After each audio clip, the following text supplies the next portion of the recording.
بسم الله الرحمن الرحيم سبح اسم ربك الأعلى الذي خلق فسوى والذي قدر فهدى والذي أخرج المرعى فجعله غثاء أحوى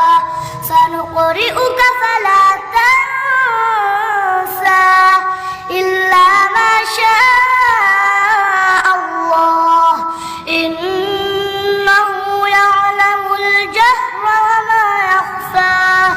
ونيسرك لليسرى فذكر إن نفعت الذكرى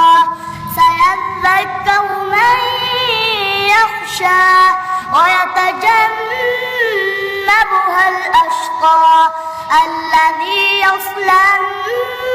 النار الكبرى ثم لا يموت فيها ولا يحيا